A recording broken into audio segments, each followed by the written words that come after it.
Raise your hand if you have meditated with success. A lot of hands dropped. Okay.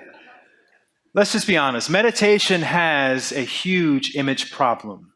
And I've been in the meditation space for about 15 years, starting off as a practitioner, and then I apprenticed my teacher, my meditation master, for many years. And for the last 8 years, I have been traveling around the world to different cities, teaching people from all walks of life the basic mechanics, the physiology, and the biology of meditation. And the general consensus is my life would definitely be better if I meditated, but it's too hard. I can't quiet my mind. I can't sit still long enough. I don't have the time. So I want to shed some light onto what I feel are the 5 most common meditation myths in our society. And I want to give you guys some tips that will help make your meditation practice instantly more enjoyable. And I want to show you how you can use meditation to literally create more time to be more productive and, of course, to change the world. But first, I want you to close your eyes. And I want you to imagine in your mind's eye a white polar bear. And hold your attention on this white polar bear in your imagination.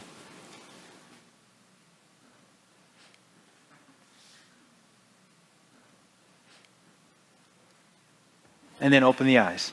Okay. Raise your hand if you got distracted and you thought about something other than a white polar bear at any time. Now, that was about half the room. Close your eyes again. And this time I want you to let your mind roam free. And you can think about anything you want to think about, as long as it's not about a white polar bear.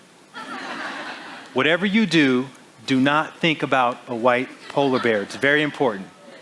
Go.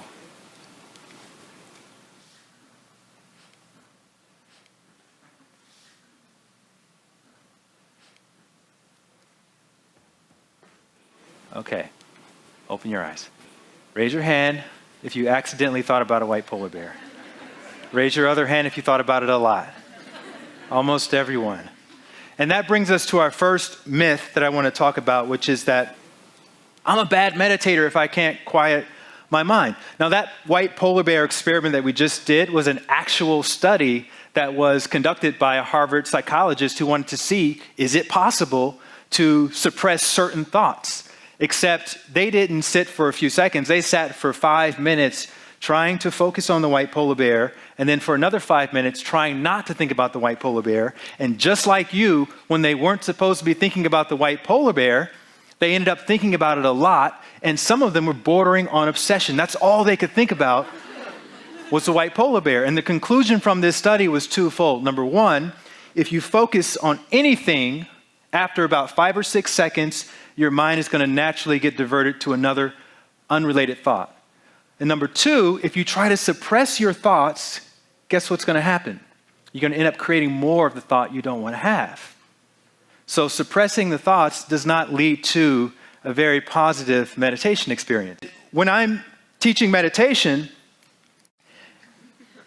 and I ask someone to show me how have you been meditating, and what they do is they do their best impersonation of a monk, right?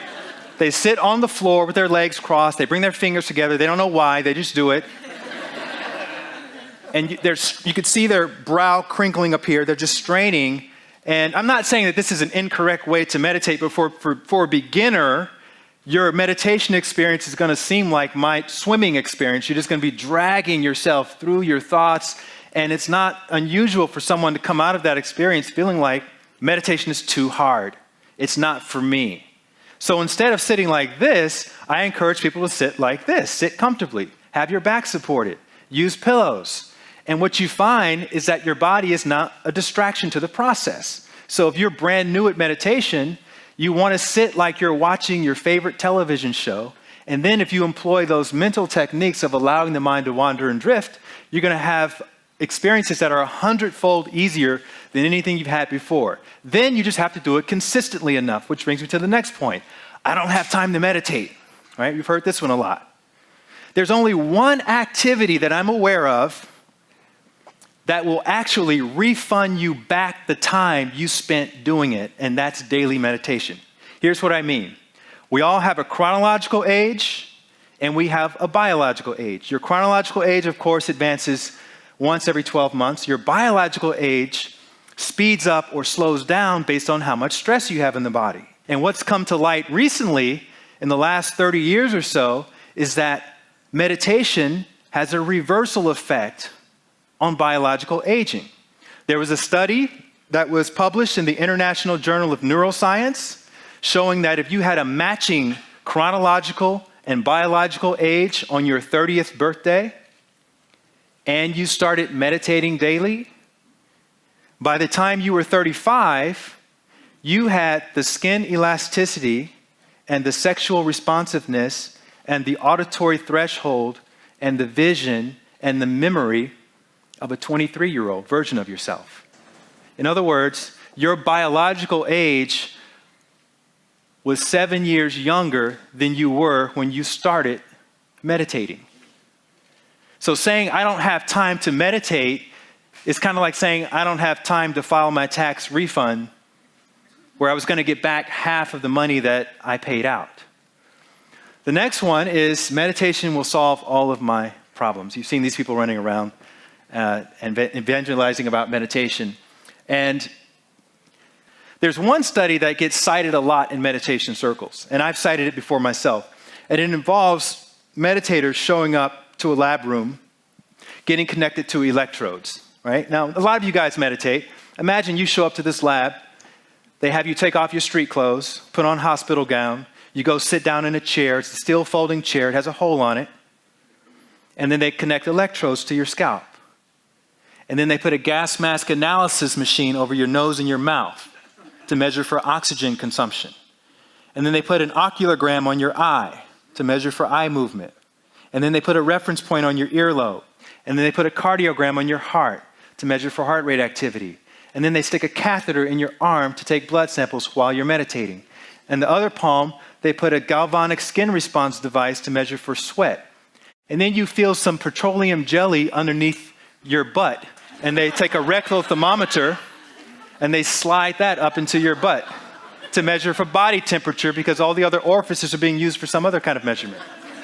And then they tell you, okay, relax and meditate.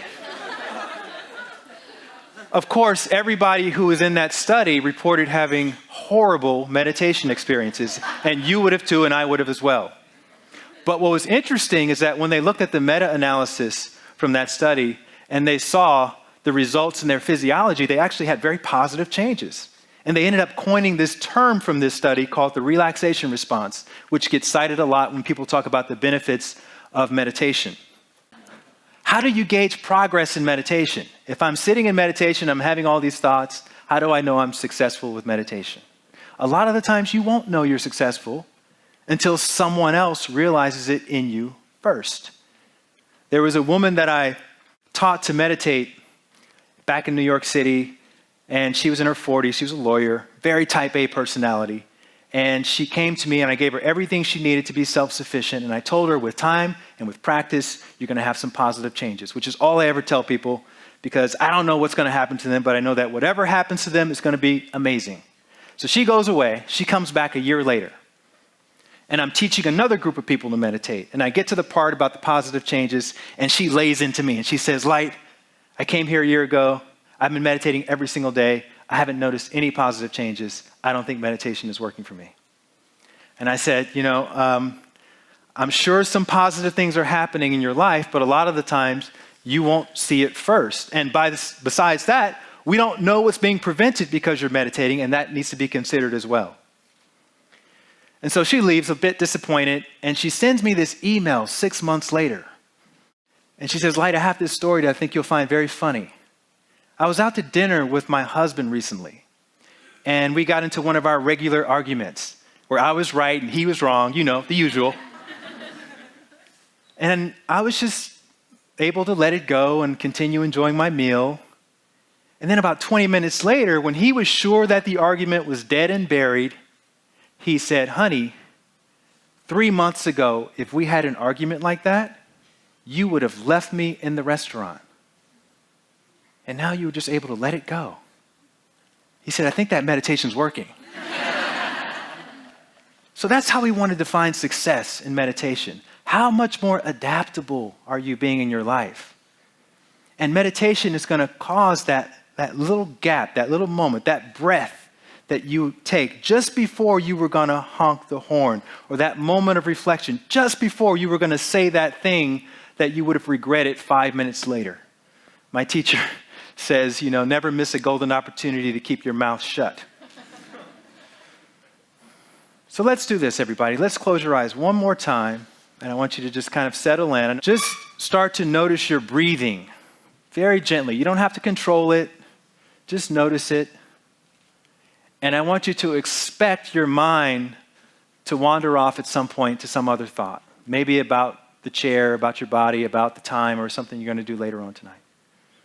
And when you are aware that you've wandered, you just gently come back to noticing your breathing.